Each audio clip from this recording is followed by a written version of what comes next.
Fox 28 wants to keep you safe, and tonight we're on Waste Watch. We're talking security at the State House in light of the mass shooting today in Washington.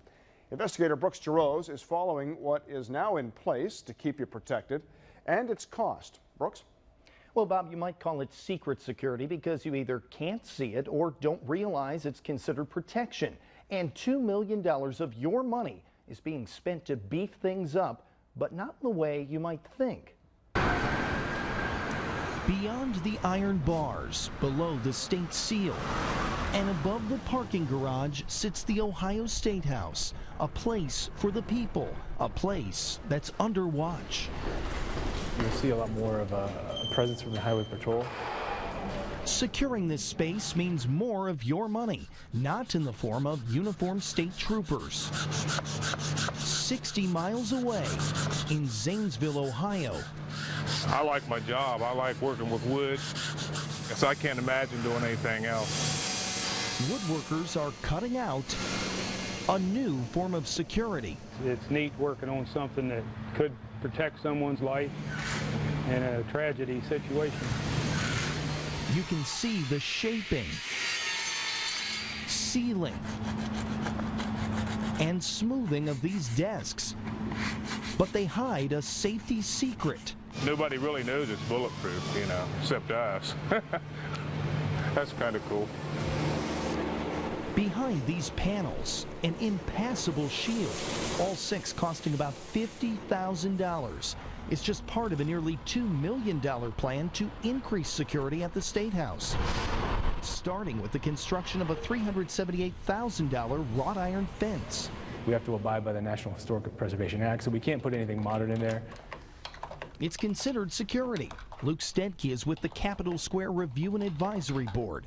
He says these types of upgrades are well worth the cost. I think we're spending exactly what the legislator wants us to spend. While the legislature is spending money for security for a fence, they're now allowing guns inside that fence and below the State House in the parking garage. They're just not allowed in the building. You have some of these decisions that leave you scratching your head. Brian Rothenberg heads up think tank Progress Ohio. He's outraged that this law, this fence, and these 6 desks are the only things being put in place to protect us. I don't know that the bulletproof desk makes that much of a difference, other than a few people can hide behind it.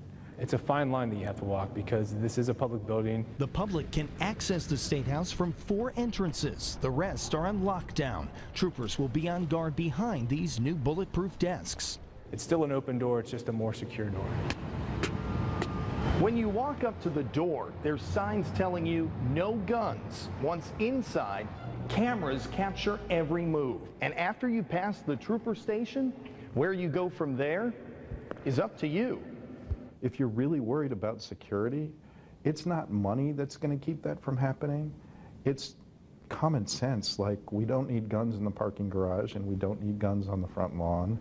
Leaving it up for debate whether or not you're safe and paying the proper price for protection.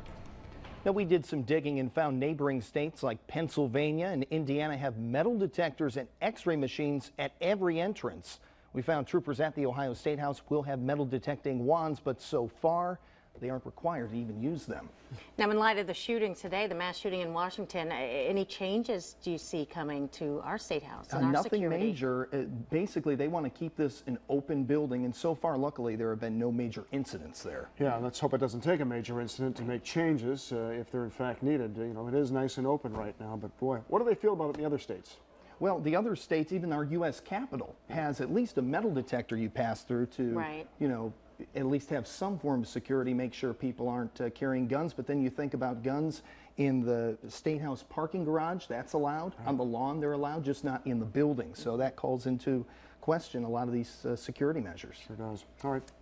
All right. Thank you, Brooks. Thanks, Brooks.